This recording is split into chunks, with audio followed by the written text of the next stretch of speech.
Hello बच्चों, कैसे हैं? हेलो 11th वालों, 10th में पास करके घर में बैठे वालों। ओके, कैसे हैं? एक नंबर। चलिए, हम भी मस्त हैं। तो अगला हम लेक्चर लेके आ गए हैं बेसिक मैथ्स का 8th लेक्चर है ये 8th।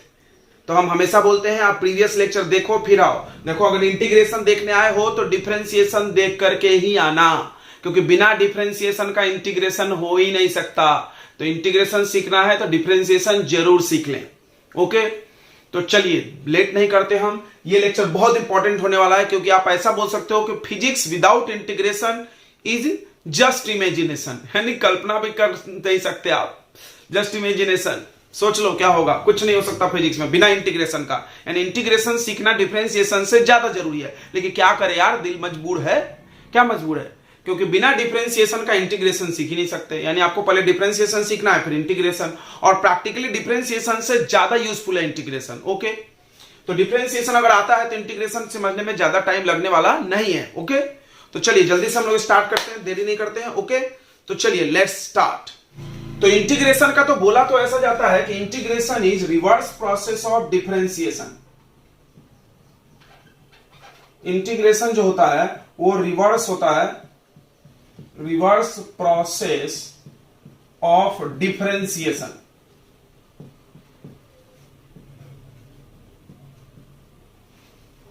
तो ऐसा बोला जाता है integration is reverse process of differentiation, यानी डिफरेंशिएशन का जस्ट उल्टा क्या होता है? इंटीग्रेशन। ओके, तो अब देखते हैं कैसे रिवर्स होता है। तो आपको पता होगा मैथ्स की एक चीज आपने नोट किया होगा बचपन से, हर चीज का यहां रिवर्स है। देखो, प्लस का उल्टा माइनस। जैसे अगर प्लस लिखा है उसको इक्वल के इधर ट्रांसफर करो तो माइनस हो जाता है। अगर आपके पास मल्टीप्लाई है, इधर ट्रांसफर करो तो डिवाइड हो जाता है इक्वल के, राइट, इक्वेशन में। अगर आपके पास क्या लॉग है, आपने लॉग में पढ़ा, इधर ट्रांसफर करे तो क्या बन जाता है? Anti log. अगर आपने देखा इधर पावर है, स्क्वायर है, इधर ट्रांसफर करे तो क्या हो जाता है? हाफ हो जाता है।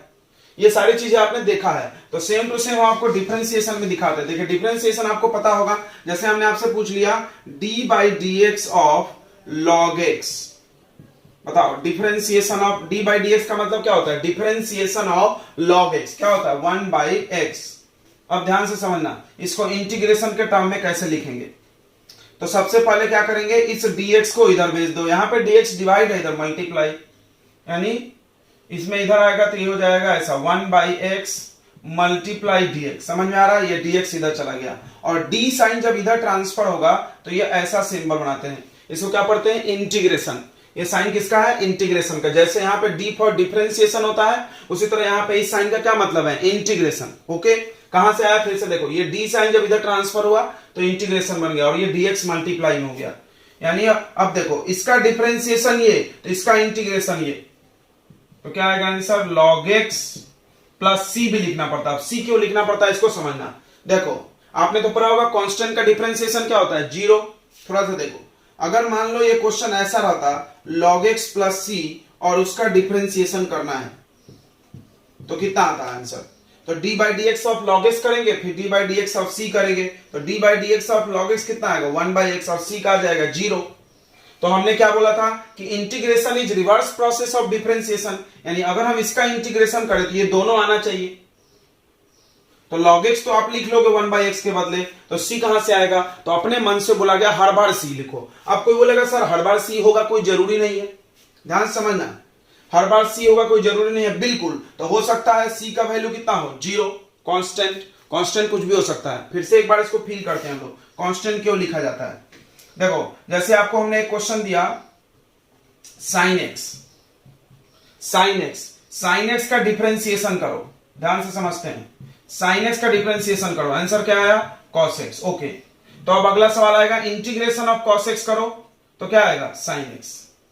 यहीं पे लिख देते हैं हम बगल में, ऐसा इंटीग्रेशन ऐसा लिखते हैं, इंटीग्रेशन ऑफ कॉस एक्स, और ये dx से डिवाइड से मल्टीप्लाई में चल जाएगा। समझ में आ रहा है? इसको इधर ट्रांसफर किए, इसको इधर ट्रांसफर किए, तो ये क्या बन जाएगा? अगर चाहो तो अच्छे से लिख लो, ये जब इधर जाएगा तो इंटीग्रेशन का साइन आएगा और dx मल्टीप्लाई में चला गया, इंटीग्रेशन ऑफ, इसको क्या पढ़ेंगे? Integration of cos x with respect to dx, यानी x। कितना आंसर आएगा? sin x। ओके, ये तो ठीक है, यहां तो ठीक हो गया, यहां गलती नहीं हुआ। लेकिन मान लो इसी क्वेश्चन में रहता sin x प्लस 2, तो क्या आंसर आता? देखो तो भी cos x ही आता। क्यों cos x आता? क्योंकि आप d बाई डी एक्स करते किसका? साइन एक्स का करते, plus d by D x किसका करते? 2 का। तो साइन एक्स का तो डिफरेंशिएशन कितना आ जाता? cos x। साइन एक्स का डिफरेंशिएशन कितना आ जाता? cos x। और 2 का कितना आ जाता? 0। अब हम बोले हैं यहाँ पे कि integration is reverse process of differentiation, यानी अगर हम इसको वापस इंटीग्रेशन करें तो ये आना चाहिए ना? बिल्कुल आना चाहिए, लेकिन नहीं आएगा। क्यों नहीं आएगा? cos x सिर्फ आएगा, और अगर आप c नहीं लिखोगे तो देखो हमने इंटीग्रेशन किया cos x का विद रिस्पेक्ट टू x, तो dx लिखेंगे। समझ में आ रहा है? तो कितना आंसर आएगा? sin x। तो सामने वाले ने क्या बोला? ये 2 नहीं आएगा, यहाँ c लिख दो, और c का वैल्यू कितना होगा? 2। समझ में आया?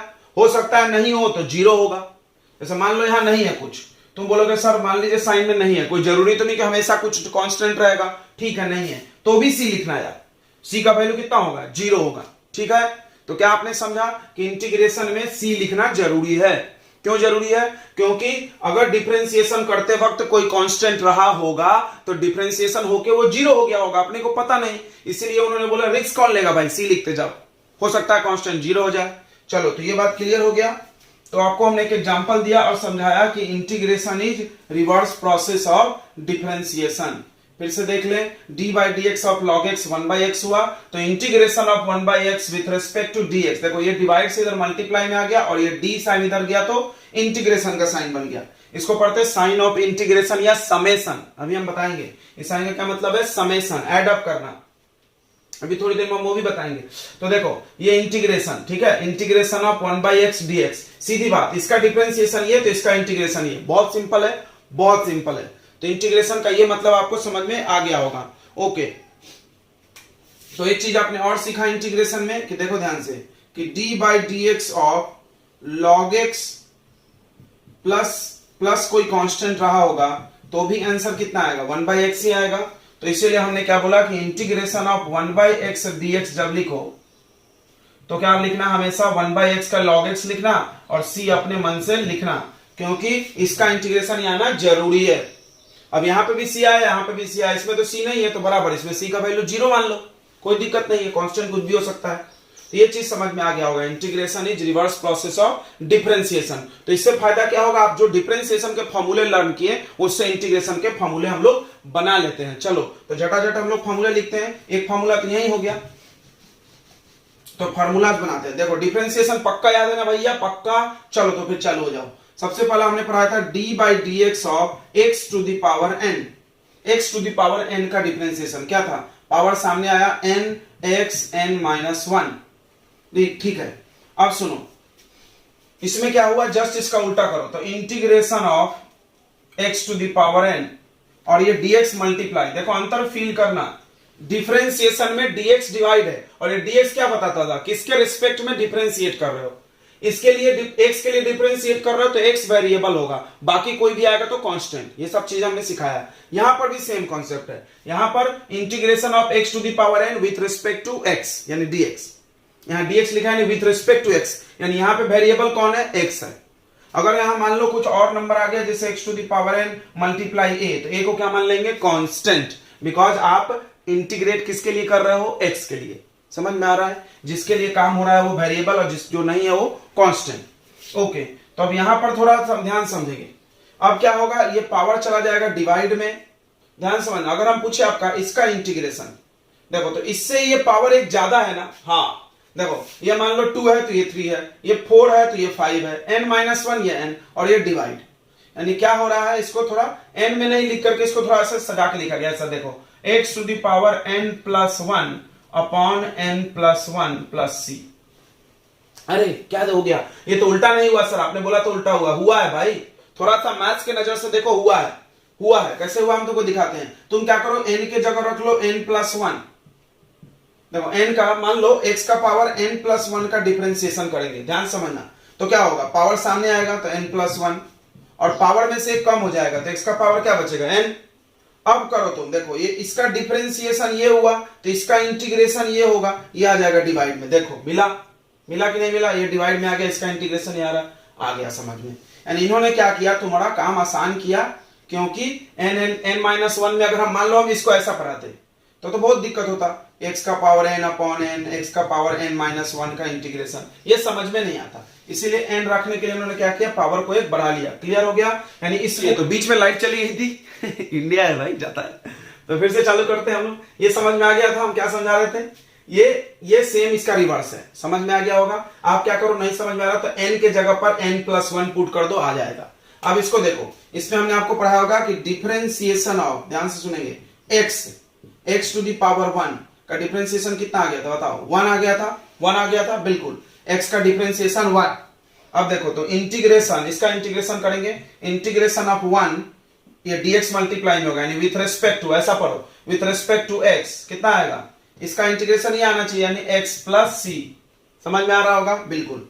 अब देखो अगला, d by D x of constant, constant का डिफरेंशिएशन कितना आया था? 0।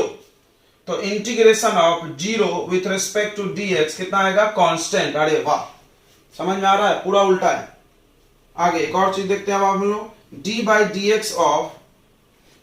X of sine x, sine x का डिफरेंशिएशन क्या आया था बताओ? cos x। तो इंटीग्रेशन ऑफ cos x क्या आ जाएगा? sin x आ जाएगा। बहुत अच्छा। ओके, अगला d by D x of log x, अभी हमने बताया था, प्लस c छूट रहा, आप लिखते जाओ। log x का डिफरेंशिएशन कितना आएगा? 1 बाई x। तो integration of 1 by X dx equal to कितना आ जाएगा बताओ? log x। ध्यान देना, प्लस c। नोट कर लिया आपने? ओके, और फॉर्मूले देखते हैं हम लोग। ये सबसे मेन फॉर्मूला है इंटीग्रेशन का, ये वाला फॉर्मूला जरूर लर्न कर लो। देखो डिफरेंस देखो, इसमें पावर मल्टीप्लाई हुआ और पावर कम हुआ, इसमें पावर बढ़ा है और डिवाइड हुआ है। अंतर है ना, उल्टा है, बिल्कुल बिल्कुल उल्टा है। ओके, तो ये नोट कर लिया आपने फटाफट। तो log x का हो गया। आप देखो d by D x of ex, बहुत मस्त इंसान है, क्यों? ex बदलता नहीं है। ex का डिफरेंशिएशन ex का डिफरेंशिएशन ex, तो integration of e to the power x with respect to dx भी कितना होगा? ex प्लस c लिखना है तो लिख लो यार। अगला d by D x of cos x, आपको याद होगा कि cos c से आता था, तो माइनस हमने बोला था लगाने के लिए। अब देखो इंटीग्रेशन ऑफ, माइनस साइन नहीं करेंगे, साइन का करेंगे, इस माइनस को इधर ट्रांसफर कर देंगे, and integration of sin x dx कितना आएगा? Minus cos x। And integration में क्या याद रखो, जिसका आंसर c से आएगा उसमें माइनस। हाँ, डिफरेंशिएशन में जो c से था उसका माइनस, इंटीग्रेशन में जिसका आंसर में c आ रहा वो माइनस। ओके, अगला d by D x of tan x, tan x का डिफरेंशिएशन कितना आया था बताओ? sec square x। अब इसका integration, integration of sec square x dx कितना आ जाएगा? tan x plus c। Okay, next जल्दी जल्दी करते जाएं। देखो d by D x of tan x के बाद क्या था बताइए? sec x, right. sec x का क्या था? sec x into tan x, sec x into tan x। तो integration of sec x into tan x dx। देखो ये dx अगर हम भूल जाए तो भी आप अपने मन से लिखना, क्योंकि ये जरूरी है, किसके रिस्पेक्ट में कर रहे हो, नहीं तो सब कांस्टेंट हो जाएगा। तो इसका इंटीग्रेशन क्या आ जाएगा? sec x आ जाएगा, sec x प्लस c। अगला d by D x of cot x, cot x का differentiation minus cosec square x। तो इंटीग्रेशन ऑफ, माइनस इधर ले लेते हैं, integration of cosec square x dx equal to minus cot x। देखो इसमें भी c आया तो माइनस आ गया। अगला d by D x of cosec x, तो क्या आएगा? Minus cosec x into cot x। Okay, तो इंटीग्रेशन, इसका इंटीग्रेशन करो, integration of cosec x into cot x equal to minus cosec x plus c। आप note कर लो।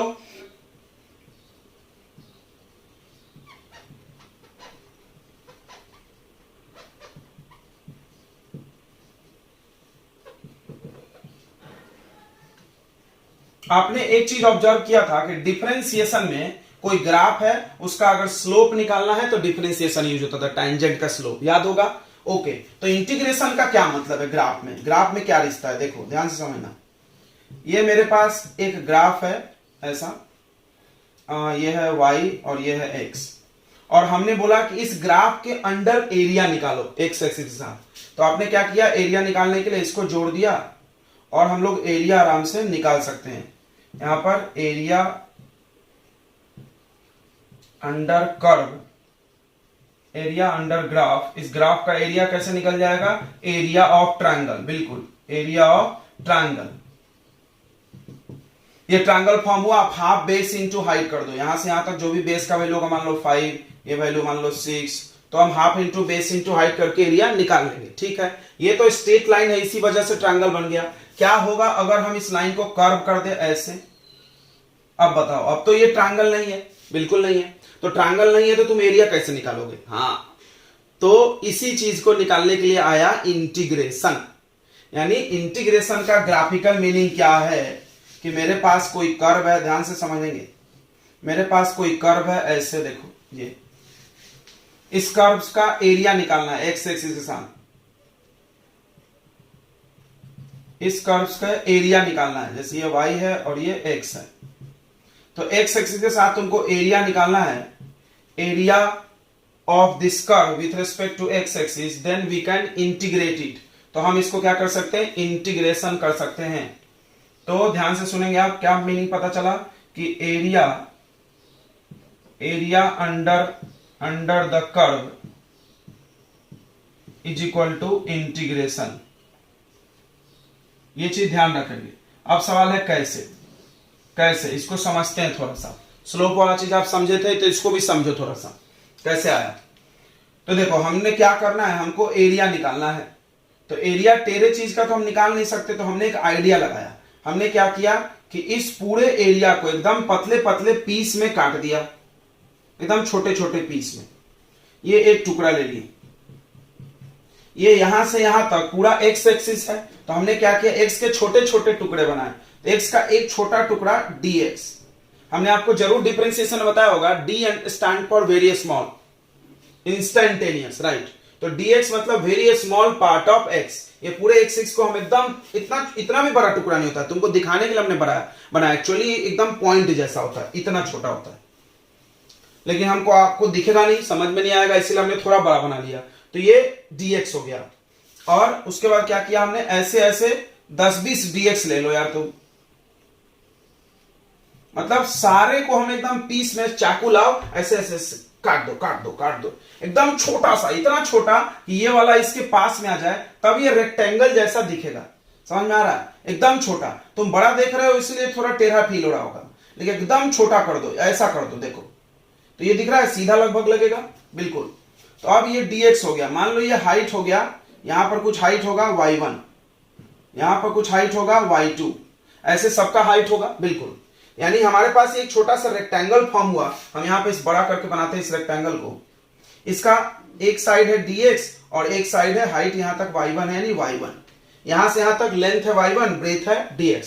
तो इसका एरिया कितना आएगा बताओ, इसका एरिया आएगा लेंथ इंटू ब्रेथ, यानी y1 इंटू dx। उसी तरह इसका एरिया कितना आएगा, y2 इंटू dx। सबके लेंथ को हम dx ही मान रहे हैं, क्यों, क्योंकि हमने इसको एकदम बराबर बराबर पतले पतले पीस में काटा है। dx stand for very small part of x, very small, बहुत छोटा, तो सबका सेम ही है, ठीक है।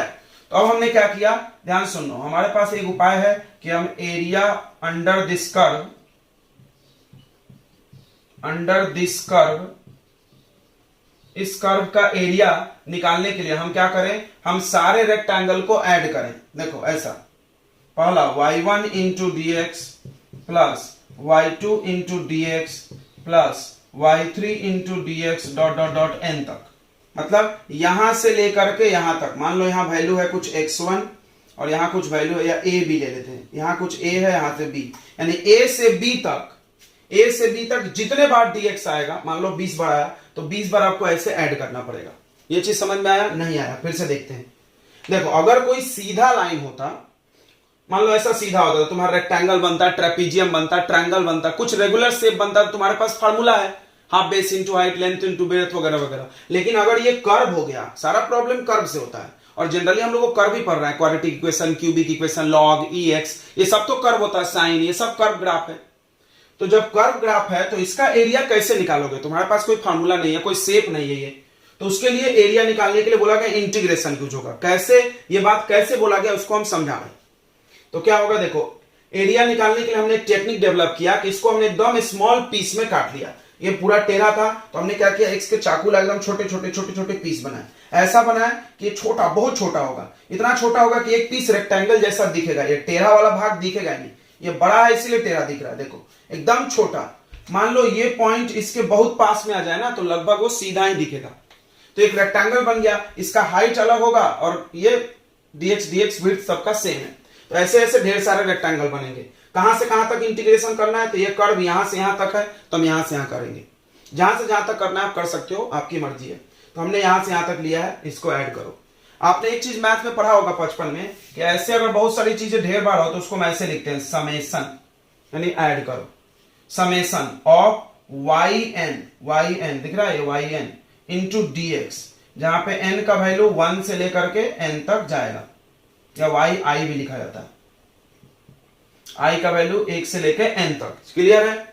इसी चीज को ध्यान से समझना, इसी समेशन के जगह लाया गया एक साइन ऐसा, जिसका क्या मतलब है, इंटीग्रेशन। एंड इन्होंने क्या बोला, कुछ नहीं करना यार तुमको, एक टुकड़ा ले लो, एक टुकड़े का एक हाइट ले लो, यानी y हाइट, ठीक है, और उसके बाद इंटीग्रेट कर दो विथ रिस्पेक्ट टू x, और इसमें लिमिट डाल दो a से b तक। कहां से कहां तक इंटीग्रेट करना है, a से b तक। ये चीज आपको समझा नहीं होगा, इसका क्या मतलब है अभी हम समझाने वाले। तो तुमको ये चीज फील हो गया कि एरिया निकालने के लिए इंटीग्रेशन यूज होगा। तो चलिए अपने दिमाग में डाल लीजिए, डिफरेंशिएशन कब यूज होगा, जब ज्योमेट्रिकली मीनिंग, यानी ग्राफ में क्या यूज है। तो हमारे पास कोई ग्राफ है और स्लोप निकालना है तो डिफरेंशिएशन, ग्राफ कर्व होगा तब एक पॉइंट पे टेंजेंट बनाकर डिफरेंशिएशन की जरूरत पड़ेगी। टेढ़ा नहीं होगा, सीधा सीधा है ना ग्राफ, तो कोई जरूरत नहीं है, डायरेक्ट हम स्लोप निकाल लेंगे ट्रायंगल बना के tan थीटा। डिफरेंशिएशन में, इंटीग्रेशन में भी वैसा, अगर ग्राफ सीधा सीधा है तो हम एरिया निकालने के लिए कोई दिक्कत नहीं है, रेगुलर फिगर है तो आराम से निकलेगा। लेकिन अगर ग्राफ कर्व है और आपको चाहिए एरिया तो आपको करना पड़ेगा इंटीग्रेशन। तो इंटीग्रेशन का ग्राफिकल क्या मीनिंग हो गया कि एरिया अंडर दिस कर्व। अब एक चीज और फील करो, यहां पे विथ रेस्पेक्ट टू dx लिखा है, इसीलिए हम x एक्सिस पे एरिया ले रहे हैं। अगर विथ रेस्पेक्ट टू y होता ना तो इसका एरिया कौन से एक्सिस पे लेते हैं, y एक्सिस पे लेते हैं। इसीलिए ये बहुत इंपॉर्टेंट है कि आप किसके लिए इंटीग्रेट कर रहे हो, यानी हम ऐड कर रहे हैं। इंटीग्रेशन का मतलब ये ऐड बोल सकते हैं आप, बिल्कुल बोल सकते हैं, याद रखना इंटीग्रेशन को हम ऐड बोलेंगे। यानी हमने क्या किया, इसको छोटे छोटे पीस में काटा, सबको ऐड कर दिया। ऐड करने को ही क्या बोलते हैं, इंटीग्रेशन। याद रखना मैथ में जब भी ऐड करने की जरूरत पड़े किसी वेरिएबल चीज को, वेरिएबल मतलब देखो ये रेक्टेंगल का हाइट वेरिएबल है ना, बिल्कुल हाइट बदल रहा है, तो वेरिएबल चीजों को अगर तुमको ऐड करना है तो किस चीज की जरूरत पड़ेगी, इंटीग्रेशन। नोट कर लो, आप क्या नोट करो कि area under the curve, area under the curve, किसी भी कर्व के अंदर, कर्व लिखा है, किसी भी कर्व के अंदर एरिया चाहिए तो आपको इंटीग्रेशन करना होगा और उसमें लिमिट लगाना पड़ेगा, कहां से कहां तक इंटीग्रेट करना है, यानी कहां से कहां तक ऐड करना है। तो ये नोट कर लो जल्दी जल्दी, फटाफट। हो गया?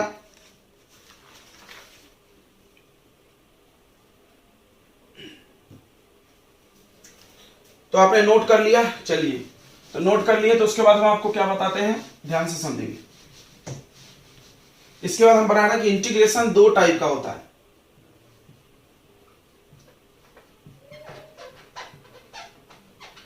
टाइप्स ऑफ इंटीग्रेशन, इंटीग्रेशन दो टाइप होता है। पहला होता है इनडेफिनिट, पहला होता है इनडेफिनिट। इनडेफिनिट का क्या मतलब होता है, कोई चीज फिक्स नहीं है। Indefinite, indefinite integration, indefinite integration. तो इनडेफिनिट इंटीग्रेशन मतलब जैसे देखो integration of log x dx, तो आंसर कितना आया, इंटीग्रेशन ऑफ 1/x dx, तो आंसर कितना आया बताइए, log x, log to the base ex plus c। अब देखो इंटीग्रेशन का मतलब हमने ऐड बताया था, ऐड करना, लेकिन आपको यह नहीं बताया गया कहां से कहां तक ऐड करो, तो आपको इसमें c लिखना है। यह है इनडेफिनिट इंटीग्रेशन, इसमें कांस्टेंट लिखना है, ठीक है। इनडेफिनिट में कांस्टेंट लिखना पड़ता है। और दूसरा देखो डेफिनिट इंटीग्रेशन,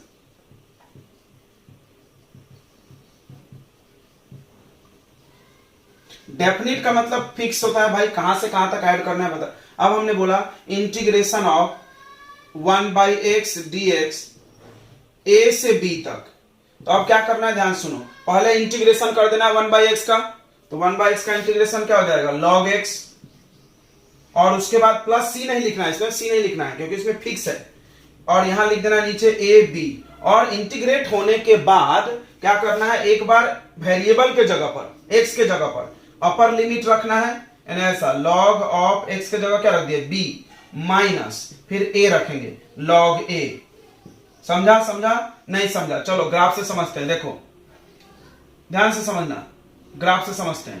देखो ये ए है ये बी, हमने बोला इंटीग्रेट करो यानी ऐड करो, आपने ऐड कर दिया, ऐड कर दिए, पूरा ऐड कर दिए। अब हमने बोला तो भाई यहीं से यहीं तक ऐड करना, तो आपने क्या टेक्निक बनाया, ये अपर लिमिट है, ये ज्यादा वाला वैल्यू ऊपर रहता है, कम वाला वैल्यू नीचे। तो आपने क्या किया, यहां से यहां तक ऐड किया और यहां से यहां तक ऐड किया और इसको माइनस कर दिया। अरे वाह, आ गया होगा। देखो पहले हमने क्या किया, इंटीग्रेट किया 1/x का log x हो गया, यानी पूरा इंटीग्रेट हो गया, पूरा ऐड हो गया इस ग्राफ में पूरा। मान लो ये ग्राफ यहां से यहां तक है तो ये पूरा ऐड हो गया, लेकिन हमने तो बोला यहीं से यहीं तक ऐड करो यार, ए से बी तक ऐड करो। तो आपने क्या किया, आपने बोला कि काम करो, पहले बड़ा वाला वैल्यू डाल दो, यहां से यहां तक का वैल्यू आ गया ऐड करके कितना, log b। ओके, और यहां से यहां तक कितना है, log a।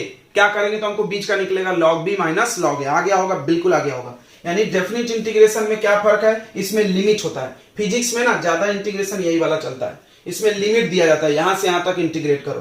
तो करना कुछ नहीं है, इंटीग्रेट करने के बाद एक बार अपर लिमिट डालना और एक बार लोअर लिमिट, और दोनों को क्या कर देना है, माइनस। आ गया होगा समझ में, नोट कर लो। तो ये दो टाइप का इंटीग्रेशन, तो आपको लिमिट का मतलब समझ में आया होगा। चलो तो हम लोग कुछ क्वेश्चंस प्रैक्टिस करके देखते हैं। चलिए तो कुछ क्वेश्चंस इंटीग्रेशन के करते हैं। सबसे पहले x to the power root x का करते हैं। तो देखो x का पावर कुछ भी है ना, तो तुम्हारे पास यही फॉर्मूला है, x का पावर n का इंटीग्रेशन। डायरेक्ट भी फॉर्मूला लर्न कर सकते हो। क्या फॉर्मूला होगा, ये डायरेक्ट याद कर जाओ, x का power n+1 upon n+1 plus c। यानी क्या करना है, पावर को एक बढ़ा देना है और उसी से डिवाइड करना है। अब देखो इसको इंटीग्रेट करना है तो अपने मन से क्या क्या लगाना पड़ेगा, पहले इंटीग्रेशन का साइन, किसके रिस्पेक्ट में कर रहे हो तो dx। तो देखो dx के रिस्पेक्ट, अब इसको क्या लिखोगे, x का पावर हाफ लिख लो। इंटीग्रेशन अभी नहीं किया हमने, जब तक इंटीग्रेशन नहीं करेंगे जब तक ये साइन और dx लिखना है। तो x का पावर हाफ आ गया n, अब n+1 करो, यानी x का power half plus 1 divided by half plus 1। तो हाफ प्लस 1, 2 1 2 प्लस 1 कितना आएगा, x का पावर 3/2 अपॉन 3/2 प्लस c। ये पलट के ऊपर चला जाएगा, तो ये 2/3 x का power 3/2 plus c, root x का इंटीग्रेशन हो गया। ओके, दूसरा देखेंगे cot स्क्वायर x का इंटीग्रेशन। तो तुमको याद होगा क्या याद है तुमको कि integration of cosec x square, formula note किया ना, integration of cosec square x कितना होता है, minus cot x plus c। सब में होता है, हम नहीं लिखेंगे चलता ना, याद रखो। इसका डिफरेंशिएशन ये होता तो इसका इंटीग्रेशन ये हुआ, लेकिन यहां पर तो कॉट है, कॉट स्क्वायर का है नहीं इंटीग्रेशन का फॉर्मूला, तो जिसका फॉर्मूला नहीं है उसके लिए क्या करेंगे, देखो तो ट्रिग्नोमेट्रिक रेशियो में क्या करना है, जिसका फॉर्मूला नहीं है उसको पहले फॉर्मूला पे सेट करो। आपको पता होगा identity, 1 plus cot square X equal to cosec square X. बिल्कुल ये समझ में आया होगा। हमको इसका फॉर्मूला है, इसका नहीं है, तो एक काम करो, इसको इसमें बदल लो, ये 1 उधर चला जाएगा। तो बताओ कॉट स्क्वायर की जगह क्या आ जाएगा, कॉट स्क्वायर की जगह आ जाएगा कोसेक स्क्वायर एक्स, ये 1 उधर चला गया, -1। इसका इंटीग्रेशन करेंगे। आ रहा है समझ में, क्योंकि इसका फार्मूला है मेरे पास और इसका नहीं है, तो बदल लिया हमने। ट्रिग्नोमेट्री है भाई, एक चीज नहीं है दूसरा है, तो उसको बदल लो। अब चलो, अब क्या करेंगे, अब इंटीग्रेशन करो। तो इंटीग्रेशन में भी डिफरेंशिएशन जैसे बहुत सारे रूल है। जैसे मान लो ये प्लस माइनस में रहेगा तो क्या करना है, इंटीग्रेशन अलग अलग करना है। समझ में आ रहा है, चलो यहां नोट करते जाओ। जैसे अगर आपके पास integration of u plus minus b with respect to dx, ये सब हमने डिफरेंशिएशन में भी लिखाया है। तो इसको कैसे करना है, एक बार इंटीग्रेशन ऑफ u करो, बीच में जो प्लस माइनस है लिख दो, उसके बाद इंटीग्रेशन ऑफ b करो। देखो ये प्लस माइनस के लिए है, मल्टीप्लाई के लिए सेम नहीं है, अलग अलग है। मल्टीप्लाई के लिए अलग है, डिवाइड के लिए अलग है, प्लस माइनस के लिए सेम दिख रहा है आपको, ठीक है। ये समझ में आया, नोट कर लो, नोट करो। यानी ये दो अलग अलग फंक्शन है, फंक्शन बोलते थे, आइलेट बताया होगा हमने, 4-5 प्रकार के फंक्शन, दो अलग अलग फंक्शन है, तो इसको अलग अलग इंटीग्रेशन करो। यानी ये साइन अंदर चला जाएगा, तो integration of cosec square x और dx भी अंदर आएगा। ओके, फिर इंटीग्रेशन ऑफ 1, सॉरी बीच का माइनस छूट गया, माइनस इंटीग्रेशन ऑफ 1 dx। अब तो आसान हो गया है, एक बार देख ले कैमरे में आ रहा है नहीं आ रहा, आ रहा है। अब देखो अब तो आसान हो गया, बिल्कुल आसान हो गया। कोसेक स्क्वायर का इंटीग्रेशन बताओ कितना होता है, माइनस कॉट एक्स। और सबको याद होगा हमने दूसरा फॉर्मूला पढ़ाया, 1 का इंटीग्रेशन x प्लस c लिखना चाहिए।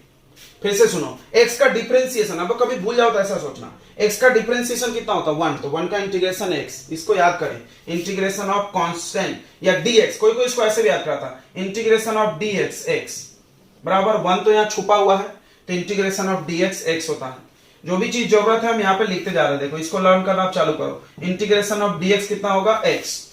चलिए तो ये हो गया, फटाफट आगे बढ़ते हैं।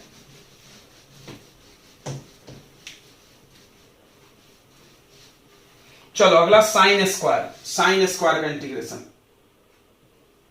साइन स्क्वायर एक्स का इंटीग्रेशन करने के लिए बहुत अच्छा टेक्निक लगाया गया। देखो आप इसमें बदल भी नहीं सकते हो, क्यों? क्योंकि आपके पास आइडेंटिटी है sine square X plus cos square X equal to 1। तो आपने अगर इसको जगह लिख दिया कॉस स्क्वायर माइनस 1 जैसे पिछले किए थे तो भी नहीं होगा, क्यों? क्योंकि इंटीग्रेशन ऑफ कॉस स्क्वायर का भी तो फॉर्मूला नहीं है, नहीं, साइन का है कॉस का है, एक स्क्वायर का नहीं है। तो कोई सोच रहा होगा स्क्वायर का कर ले, नहीं नहीं ऐसा नहीं कर सकेंगे। एक फार्मूला हमने ट्रिग्नोमेट्री में पढ़ाया था इसी दिन के लिए, क्या फार्मूला था हमको याद कराते, चलिए cos 2x equal to cos 2 theta या 2x equal to 1 minus 2 sine square X, याद आया होगा? बिल्कुल, इसके 3 फार्मूले थे, एक 1 minus 2 cos square x minus 1, एक cos square minus sine square, आया होगा। अब यहां से साइन स्क्वायर का हमने फार्मूला भी बनाया होगा, इसको इधर ट्रांसफर कर लो, इसको इधर, तो आ जाएगा साइन स्क्वायर एक्स का फॉर्मूला यहां से, ये इधर आ गया, इधर चला गया, तो 1 माइनस कॉस 2x अपॉन 2। बिल्कुल, तो याद रखेंगे इंटीग्रेशन में बहुत जरूरत पड़ने वाली है। साइन स्क्वायर का डायरेक्ट इंटीग्रेशन नहीं होता है, ऐसा लिखना पड़ेगा। यहां पे देखो कॉस स्क्वायर नहीं है, कॉस 2x है, इसका हो जाएगा कॉस x है, x जैसा। उसके बाद अगर cos स्क्वायर एक्स होगा, ये फॉर्मूला ये सब पढ़ाया गया है ट्रिग्नोमेट्री में, अगर आपने नहीं देखा है तो ट्रिग्नोमेट्री का लेक्चर अटेंड करो। सबसे पहले हमने पढ़ा डिफरेंशिएशन के बाद भी, हमारे हिसाब से 4th लेक्चर है, 4th लेक्चर ट्रिग्नोमेट्री का होगा, डिस्क्रिप्शन बॉक्स में जाओ। तो cos स्क्वायर एक्स का क्या फॉर्मूला होगा, 1 plus cos 2x upon 2। Clear है कैसे? इसका एक और फॉर्मूला है 2 cos स्क्वायर एक्स माइनस 1, यहां से निकाल लो तो आ जाएगा, ठीक है, ओके। तो अगर cos स्क्वायर करना है तो ये लगाना, साइन स्क्वायर करना है, चलो इसको यूज करते हैं। तो 1 माइनस cos 2x अपॉन 2 का integration with respect to dx, bracket लगा लो। चलिए सब मिटाते जाएं, ओके। अब देखो 1/2, अब देखो यहां पर अभी सिखाया था हमने integration of u plus minus v हो तो क्या करेंगे, integration of u integration of v, यानी दोनों का करेंगे। इसमें भी इंटीग्रेशन ऑफ 1 और ये dx अंदर चला जाएगा नहीं, into dx minus integration of cos 2x dx, और पूरे के डिवाइड में 2 लिखना है, नहीं लिखना है तो सामने में लिख दो 1/2, बात एक ही होता है ना, 1/2 यानी पूरे के डिवाइड में, ओके। अब बताइए dx का इंटीग्रेशन, एकदम याद करो भाई, बहुत मिलता है, सबसे ज्यादा यही मिलता है, dx का इंटीग्रेशन x, dx का इंटीग्रेशन x, क्योंकि x का डिफरेंशिएशन 1 होता है, तो dx का इंटीग्रेशन हो गया x माइनस cos का integration sin 2x, x 2x है तो 2x। अब एक चीज हम डिफरेंशिएशन में पढ़ाए थे, तुमको याद होगा, ना याद है तो याद दिलाते, देखो d/dx ऑफ sin x होता था cos x, बिल्कुल बिल्कुल बिल्कुल, तो cos x का इंटीग्रेशन sin x होगा, ये बिल्कुल सही है। लेकिन अगर d/dx ऑफ sin 2x होता था तो हमने बताया था sin 2x इंटू 2, डिफरेंशिएशन में क्या करना है, कोफिशिएंट से मल्टीप्लाई किया जाता था, चेन रूल था ये, यहां चेन रूल नहीं चलता इंटीग्रेशन में, तो चेन रूल था। चेन रूल क्या करते थे, साइन का डिफरेंशिएशन cos, फिर 2x का डिफरेंशिएशन करते थे तो 2 आता था, x का 1 होता था, बिल्कुल आगे होगा यार। तो ये डिफरेंशिएशन के लिए। अब हम इंटीग्रेशन में आ गए हैं, तो क्या होगा बताइए, इंटीग्रेशन में क्या होगा, इसका इंटीग्रेशन करेंगे तो ये आएगा, और ये 2 मल्टीप्लाई से कहां में चल जाएगा, डिवाइड में, यानी आंसर क्या आएगा, इंटीग्रेशन ऑफ cos 2x का sin 2x अपॉन 2, ये 2 डिवाइड में चला जाएगा, क्लियर है, sin 2x अपॉन 2। तो चलो इसको हम लोग कहीं पे अच्छे से नोट कर लेते हैं, because it is very very useful. क्या यूजफुल है कि अगर इंटीग्रेशन आपको करना है sin ax का, ax मतलब any number with respect to dx, देखो यहाँ पे x के रिस्पेक्ट में कर रहे हो इंटीग्रेशन x के लिए, लेकिन साथ में a भी है, तो क्या करना है, साइन का इंटीग्रेशन cos ax लिख दो और अपॉन में a कर दो, यानी कोफिशिएंट से डिवाइड कर दो, दिस इज रूल। ये बहुत काम आएगा, कहीं भी जो डिफरेंट इंटीग्रेशन का फार्मूला है उसमें कुछ x के जगह कुछ दूसरा आ गया तो आपको उससे ये देखो 2 क्वेश्चन दिए हुए, कर देना है डिवाइड, तो ये क्वेश्चन बन गया आपका। तो ये आ गया, अपॉन में 2 आएगा, छूट गया, समझ में आया। cos 2x का integration sin x upon 2 plus c लिखना है, लिख लो, ये आंसर। चलिए ये वाला करते हैं, 4 number, 3e to the power x minus 1/5 upon x plus sec x into tan x। Integration करना है तो इसमें ब्रैकेट लगा के इंटीग्रेशन का साइन लगाओ, और किसके रिस्पेक्ट में करना है, x। मान लो हमने y के रिस्पेक्ट में किया तो पता है सब कांस्टेंट हो गया, सब कांस्टेंट हो गया, ध्यान रखना। 0 हो जाएगा कांस्टेंट का इंटीग्रेशन, जी नहीं, इंटीग्रेशन ऑफ कांस्टेंट हो जाएगा, कितना हो जाएगा अभी बताते हैं, थोड़ी देर में रुक जाओ। तो यहां dx लगा लो। अब चलो, अब इसमें u v p ऐसे 3 फंक्शन है, तो तीनों को अलग अलग इंटीग्रेट करो। देखो, integration of 3ex with respect to dx minus integration of 1/5x dx plus integration of sec x into tan x into dx। आ रहा होगा समझ में, ये मिटा दो। जो चीज हम अलग से लिख रहे हैं सबको फार्मूला के लिस्ट में घुसाओ भाई, बहुत जरूरत पड़ेगी तुमको। फिजिक्स वालों को तो बहुत जरूरत पड़ेगी, जितना हम पढ़ा रहे हैं पूरा फिजिक्स देख के ही पढ़ाते हैं, तो इससे याद रखना, फिजिक्स में जितना पढ़ाते हैं। अब देखो यहां मिल जाएगा, कांस्टेंट मल्टीप्लाई में हुआ तो क्या होगा, फिर से कांस्टेंट, हमने आपको डिफरेंशिएशन में पढ़ाया था, d by D x of c into F x, यानी कांस्टेंट के साथ कोई फंक्शन है तो c को छोड़ देना है और डिफरेंशिएशन कर लेना है फंक्शन का, याद होगा बिल्कुल। तो इंटीग्रेशन में वैसा ही करना है। अगर आपके पास, नोट करो फॉर्मूला, अगर आपके पास c इंटू एफ एक्स यानी कांस्टेंट के साथ कोई फंक्शन है तो c को छोड़ दो और इंटीग्रेशन कर लो एफ एक्स का। ये हो गया आपके लिए फार्मूला जो कि काम आएगा। फार्मूला नहीं बोलेंगे यार, ये सब चीजें ओरल में बताया जाता है, हमने तुमको लिख लिख के दे रहा हर चीज, यानी कांस्टेंट को छोड़ देना है। चलिए, तो 3 को बाहर निकाल दिए, उसके बाद इंटीग्रेशन ऑफ ex करेंगे, बहुत आसान हो गया, माइनस इसमें क्या है कांस्टेंट 1/5, 1/5 को बाहर निकाल लो और इंटीग्रेशन ऑफ 1/x बचा, देखना 1/x, 1/x तो अभी हमने 2 बार कराया था, log x, ओके। उसके बाद plus integration of sec x into tan x, ये तो फार्मूला है डायरेक्ट। चलिए सब फार्मूले पर आ गया, चलो चालू करते हैं। अभी तक हमने इंटीग्रेशन नहीं किया, बस सेट किए हैं फार्मूले पे। अरे यार ढक्कन बहुत बन गया है, ढक्कन गिरे बिना लेक्चर नहीं मिलेगा। तो ex का इंटीग्रेशन क्या होगा बताइए, ex 1/5, 1/x का integration log x, sec x into tan x का integration, sec x into tan x का integration sec x, okay, plus c is your answer. आ गया होगा समझ में। चलिए तो अगला कर लेते हैं tan square x, tan square x easy है, देखो tan square x, tan square x ध्यान से समझेंगे, tan square x, tan square x का कैसे करेंगे, तो हमारे पास sec स्क्वायर x का इंटीग्रेशन पता है, कितना होता है tan x बराबर, यानी sec में अगर रहेगा तो इंटीग्रेट हो जाएगा, tan में नहीं होगा क्योंकि tan स्क्वायर का फार्मूला नहीं है। देखिए हमारे पास आइडेंटिटी है 1 plus tan square x equal to कितना होता है sec स्क्वायर x। तो हम क्या करेंगे, tan स्क्वायर हटा के इसके जगह लिख देंगे sec स्क्वायर माइनस 1, मेरा काम हो जाएगा। पहले इंटीग्रेशन लगा दो, dx लगा दो, इसके जगह लिख दो sec square x minus 1 into dx integration. अब इसका इंटीग्रेशन कर दो, integration of sec square x dx minus integration of 1 dx, sec square का इंटीग्रेशन, ये तो फार्मूला है डायरेक्ट tan x, और dx का इंटीग्रेशन सबसे ज्यादा आ रहा है, बता रहे हैं dx का integration x plus c is your answer. sin 2x का इंटीग्रेशन अभी हमने बताया था क्या होगा, cos 2x अपॉन 2, कोफिशिएंट से यहां पे करना है डिवाइड, ये चीज दिमाग में फिट करना है। अब ex का इंटीग्रेशन ex, e का पावर 2x का इंटीग्रेशन e का पावर 2x अपॉन 2, कोफिशिएंट से क्या करना है डिवाइड। इसी चीज के लिए हमने वो क्वेश्चन दिए थे। चलिए एक क्वेश्चन हम अपने मन से लिखते हैं, उसको भी कर लेते हैं फटाफट।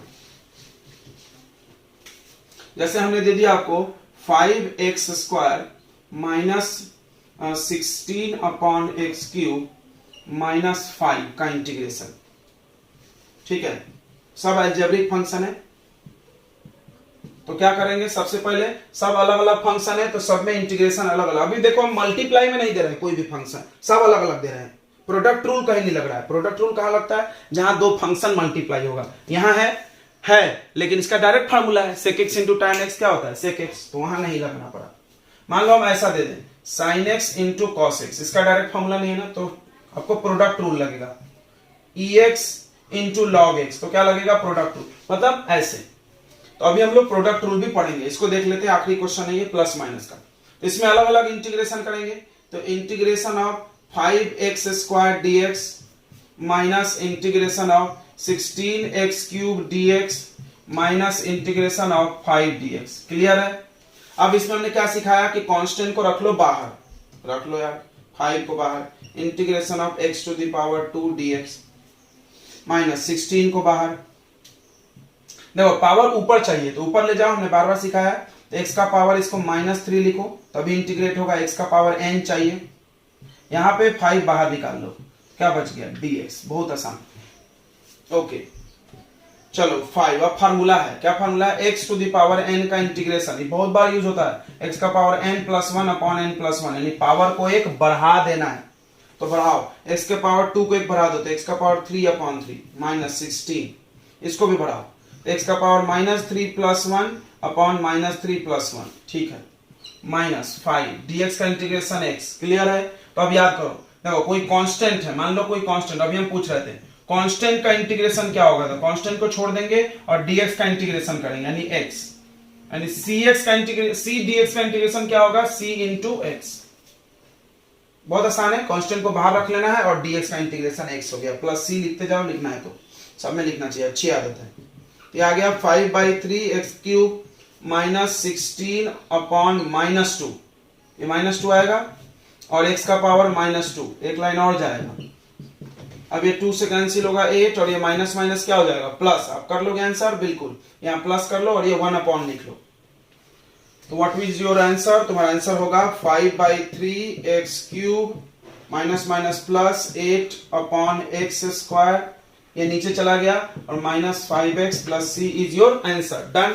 तो इसमें ये सब हो गया। अब हम लोग पढ़ेंगे integration by parts, that is product rule जैसा है, यानी प्रोडक्ट रूल भी आप बोल सकते हो। जल्दी से नोट करें।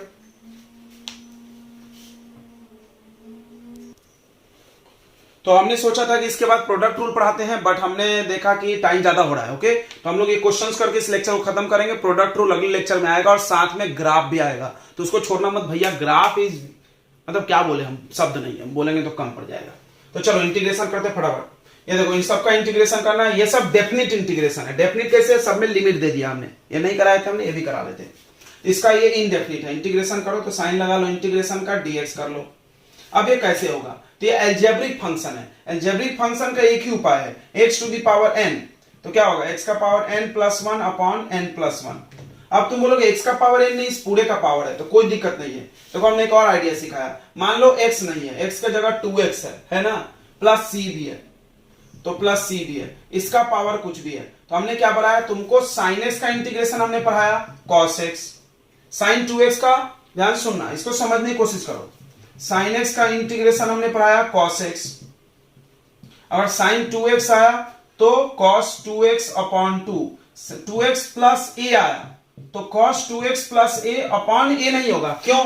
क्योंकि हमने क्या बोला? कोफिशिएंट, वेरिएबल का कोफिशिएंट, यानी वेरिएबल के साथ जो मल्टीप्लाई में है। ये तो मल्टीप्लाई में, ये तो नहीं है मल्टीप्लाई में, तो इसको कुछ नहीं करेंगे, ठीक है। वैसे यहां पे लिख देंगे और इस डिवाइड करने की जरूरत नहीं है, यानी यहां पर भी वही होगा, ठीक है। तो देखो सबसे पहले x टू द पावर 5 वाला फार्मूला जैसा लगाएंगे, ठीक है। समझ में आ रहा? ये अलजेब्रिक फंक्शन है, इसके जैसा। ये पूरा x मान लो, x के जगह पर जो है लिख दो। x का पावर 5 तो एक बढ़ा दो तो x का पावर 6 हो जाएगा, यानी 2x प्लस 3 का पावर कितना हो जाएगा? 6 अपॉन उसी पावर से डिवाइड करना पड़ता है 6। फिर क्या करना पड़ता है? Divided by. ध्यान समझना, नीचे डिवाइड करेंगे कोफिशिएंट से। कोफिशिएंट मतलब वेरिएबल का जो मल्टीप्लाई में, वेरिएबल का मल्टीप्लाई में कौन है? 2, यानी 2 से डिवाइड हो गया। ये 3 का कुछ नहीं करना है, तो 2x plus 3 upon 6 2 12 is your answer. Okay, oh sorry power 6 छूट गया। अब यहां पे आ जाओ, फिर यहां पर भी हमने वैसा दिया है ताकि तुमको पूरा फील हो जाए। साइन का इंटीग्रेशन cos, और जो भी है साथ में लिख दो, cos omega x plus c, और कोफिशिएंट से divide, which is coefficient? Omega, not c। c is not coefficient, वो तो प्लस में है। ये तुम्हारा आंसर। अब चलो ये सब इंटीग्रेशन करते हैं। ये आसान है। 1/x देखो डेफिनिट और इनडेफिनिट में क्या फर्क है, इसमें भी इंटीग्रेशन ही करना है, कुछ फर्क नहीं, बस लिमिट का वैल्यू डालना है, पहले बड़ा वाला डालना है फिर नीचे वाला, ऊपर वाला माइनस नीचे वाला। तो अब 1/√x है, यानी रूट एक्स का मतलब x का पावर हाफ होता है, ऊपर ले जाएंगे तो x का पावर कितना हो जाएगा -12। उसके बाद फॉर्मूला तो एक ही लगेगा, x⁴n पावर में +1, यानी x का पावर -12 +1 अपॉन -12 +1, यही करना है। और ब्रैकेट में वैल्यू लिख दो, यहाँ पे 0 यहाँ पे 2, ऐसा लिखते हैं।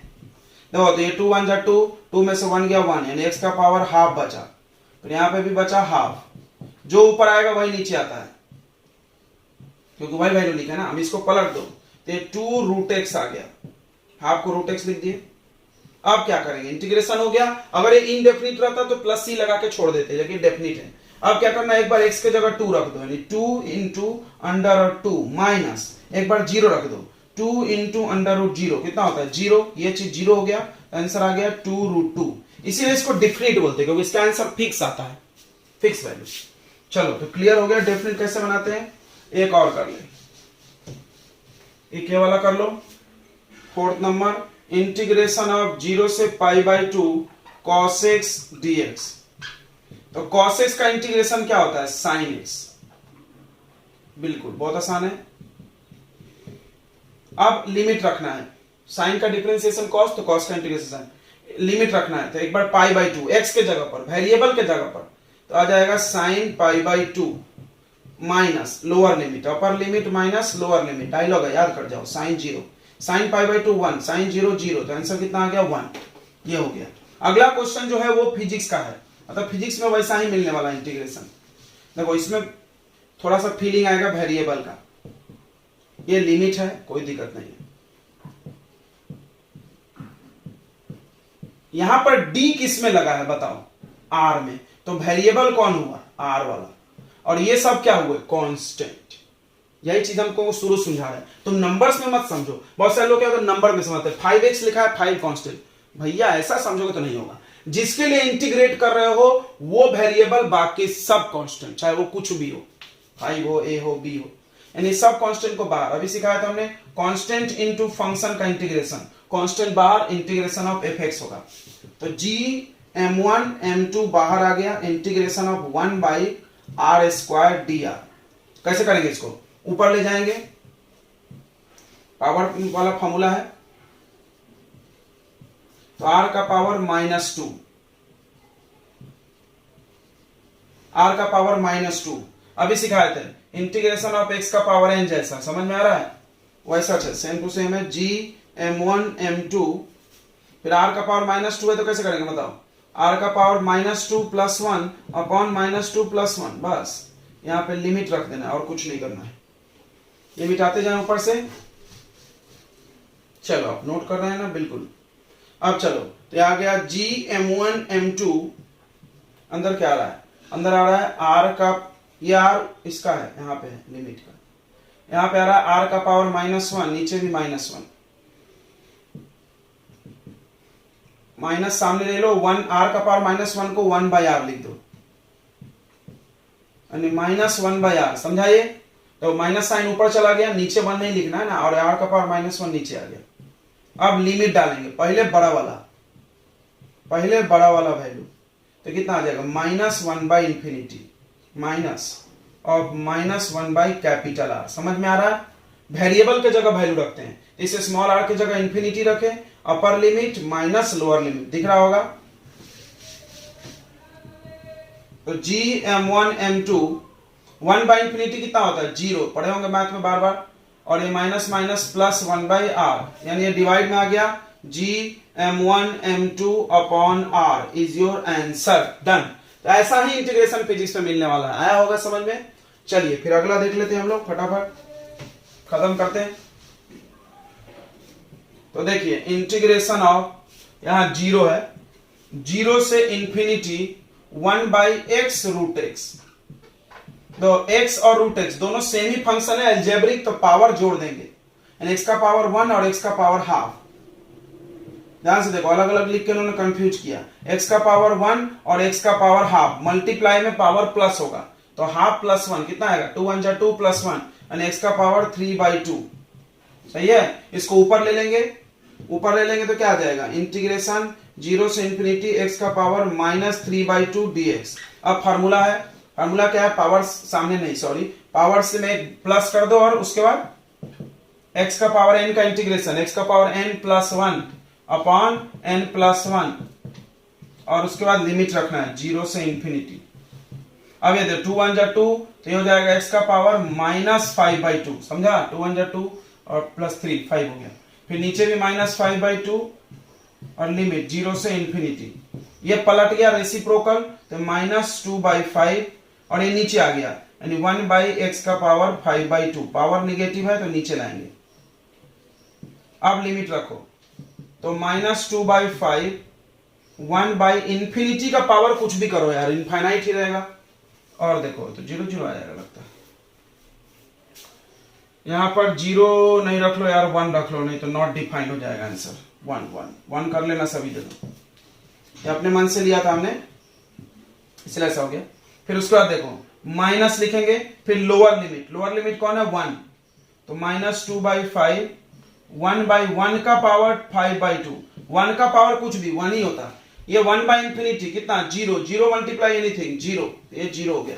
ये माइनस और ये माइनस, समझ रहा है, प्लस प्लस और 2/5 और 1 का पावर कुछ भी 1 ही है, आंसर कितना आ गया 2/5। एक और चीज आइडिया बताते हैं, कभी भी अगर अंदर माइनस हो ना तो अपर लिमिट माइनस लोअर लिमिट नहीं करके lower limit minus upper limit कर लो, बात एक ही होगा। देखो कैसे, इसको तुमने लिखा माइनस में आया, इसको लिखे माइनस माइनस प्लस हो गया ना, तो इसको पहले लिख दो, इसको बाद में।